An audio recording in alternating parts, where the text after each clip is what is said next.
तो फिल्म की शुरुआत में हमें रेड सूट पहने एक लड़की को बेड पर बैठा दिखाया जाता है। एकदम से कोई ना दिखने वाली चीज उसके पहनी हुई ज्वेलरी और वेल को उतार देती है और यहाँ पर हमें रिवील होता है कि इस लड़की ने एक बूढ़ी औरत की मदद से एक डीमन से शादी की है। अब सीन कट होकर हमें 3 लड़कियों को दिखाया जाता है जो तीनों एक ही घर से हैं और इन तीनों ने मिलकर चिकन की एक शॉप बनाई हुई है। ये तीनों दुकान पर जाते हैं और अपने आज की ऑर्डर्स बनाने लग जाते हैं। सीन कट होकर हमें घर पर रैंडी और उसके हस्बैंड बोबो की बेटी को दिखाया जाता है। वो बच्ची अपने डैड से रिक्वेस्ट करती है कि आप मुझे स्कूल छोड़ाएंगे, क्योंकि आज घर की सभी लेडीज बहुत पहले से ही शॉप पर चली गई थी। बोबो मान जाता है और इतनी ही देर में उसका भाई बायू यहाँ पर आता है अपने हाथ में एक मुर्गा लिए हुए। बायू कुछ नहीं करता था, पूरा दिन घर पर रहता था और अपने मुर्गों की लड़ाई करवाया करता था। बोबो परेशान होकर उससे कहता है, क्या ये जिंदगी है?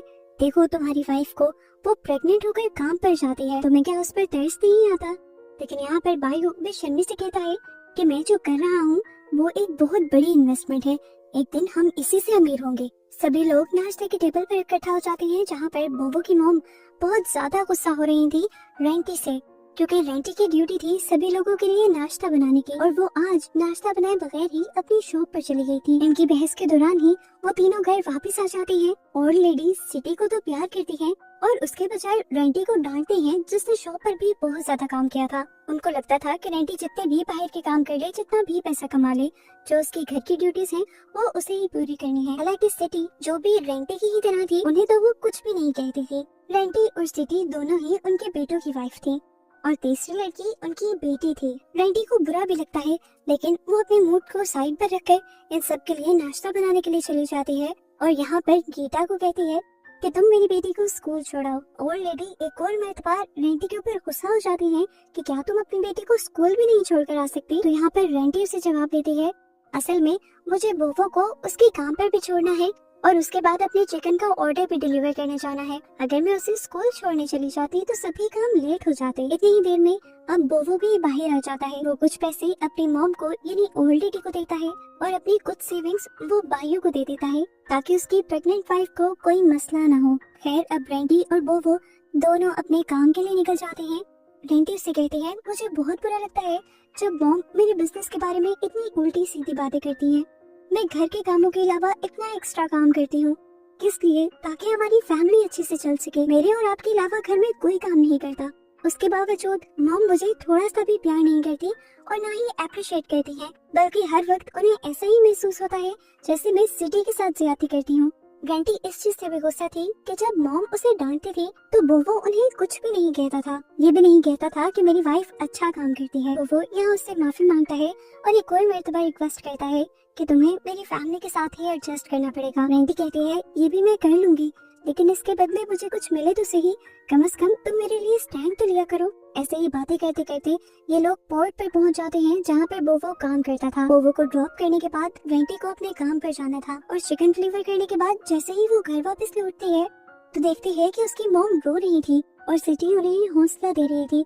वो इन दोनों से पूछती है, आखिर क्या हुआ, आप दोनों क्यों रो रही हैं? बस उसका ये कहना था कि मॉम गुस्से से उसके ऊपर भड़क पड़ी। उन्होंने दोबारा रैंटी को डांटना शुरू कर दिया, लापरवाह और पता नहीं क्या क्या बोला और फिर जाकर उन्हें बताया कि उसकी बेटी का एक्सीडेंट हो गया था। ये सुनकर तो रैंटी की जान ही निकल गई और वो उल्टे कदमों हॉस्पिटल पहुंची। हॉस्पिटल में जाते ही उसे गीता मिलती है जो उससे माफी मांगती है कि ये सब मेरी ही गलती है, असल में मैं ही नीना को स्कूल से पिक करना भूली थी। देर होने पर वो जब खुद घर पर आने लगी तो कार से उसका एक्सीडेंट हो गया। रैंडी ये सब सुनकर और भी ज्यादा टूट जाती है। वो डॉक्टर के पास जाती है और उनसे नीना की कंडीशन पूछती है। डॉक्टर बताते हैं कि नीना की हालत बहुत ही ज्यादा बुरी है। रैंडी उनके सामने रोने लग जाती है और उनसे भीख मांगती है, प्लीज मेरी बेटी को ठीक कर दें, इसके लिए चाहे जितना भी पैसा लगे या जो भी सर्जरी करनी पड़े आपको। डॉक्टर्स उसे हौसला देती हैं और उसे प्रेयर करने को कहते हैं।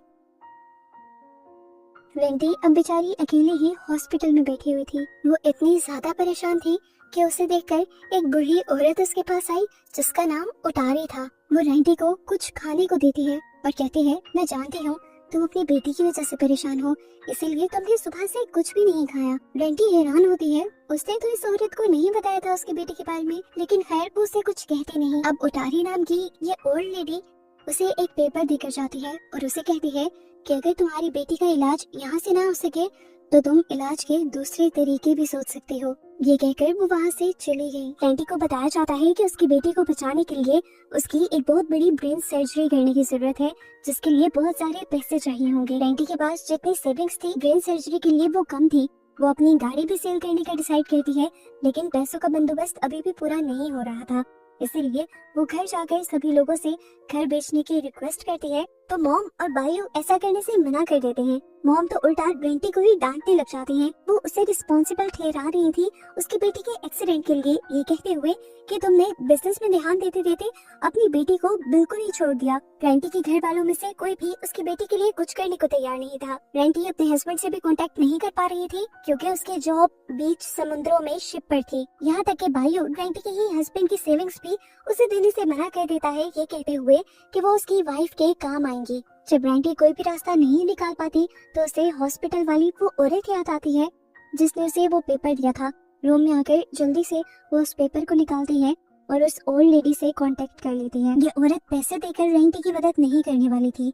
ये औरत असल में जादू करनी थी, जो रैंडी से गौरी नाम के एक रिचुअल का हिस्सा बनने को कहती है। वो कहती है कि इस रिचुअल में तुम्हारी शादी डीमन से करवाई जाएगी, और एक महीने बाद तुम्हारी शादी डीमन से हो गई तो समझो तुम्हारे सारे मसले खत्म, तुम्हारी बेटी भी ठीक हो जाएगी, तुम्हें जो कोई बेतंग करता है वो सारे मसले भी तुम्हारे खत्म हो जाएंगे। रैंडी को डर भी लग रहा था और उसे सब गलत भी लग रहा था, लेकिन क्योंकि कोई दूसरा रास्ता उसके पास नहीं था तो वो उस रिचुअल के लिए मान गई। ये रिचुअल करने के लिए पहले विच बहुत सारी तैयारी करती है, अपने हाथों से रैंडी को नहलाती है और उस पर कुछ पढ़ती भी है। फिर रैंडी के मुंह में कच्चा चिकन का लिवर डाल देती है और उसके बाद उसे खूबसूरत सा तैयार करती है। ये सब करने के बाद वो उसे अच्छे से सजे हुए एक रूम में ले गई, जहाँ पूरा फ्लोर मोगरा फ्लावर्स से ढका हुआ था। ये विच रैंडी से कहती है कि यहाँ पर तुम अपना पूरा जिस्म डीमन को दे देना और फिर तुम्हारे सारे मसले खत्म। इस टाइम वो डीमन की ब्राइड बन चुकी थी, उसकी शादी हो गई थी डीमन से। इस टाइम पर वही सीन दिखाया जाता है जहाँ से मूवी शुरू हुई थी।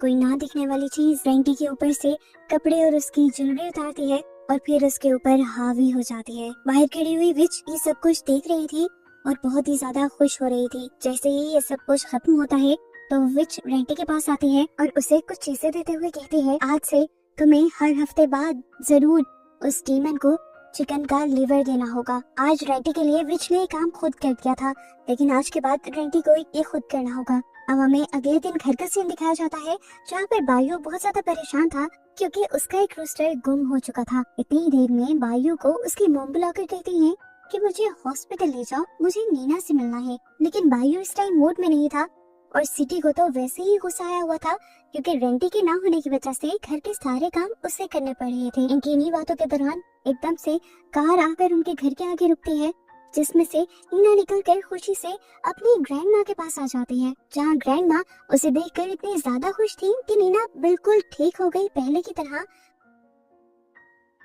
वहीं पर सिटी हैरान थी कि नीना का इस तरह एक दिन में ठीक हो जाना मेडिकल से कम नहीं था। वो सोच में पड़ जाती है कि रैंडी ने ऐसा क्या किया कि उसकी बेटी बिल्कुल ठीक हो गई। वो ये बात बायू से भी कहती है, पर बायू उससे कहता है, तुम ज्यादा मत सोचो, शुक्र करो कि घर बिकने से बच गया और हमें कोई पैसे भी नहीं देने पड़े। सिटी उससे ये भी कहती है कि मुझे लगता है रैंडी ने काला जादू किया है, लेकिन बायू फिर भी उसकी बातों को इग्नोर कर देता है। लेकिन सिटी कहाँ छोड़ने वाली थी रैंडी को। वो रैंडी के ऊपर नजर रखने लग जाती है और ये फील करती है कि सच में रैंडी उस दिन के बाद से ही काफी अजीबोगरीब हरकतें करने लगी थी। एक दिन वो देखती है कि रैंडी पूरे घर के खिड़कियां और दरवाजे बंद करके काउच पर बैठी हुई थी। वो रैंडी से पूछती है, तुमने इतना अंधेरा क्यों किया हुआ है?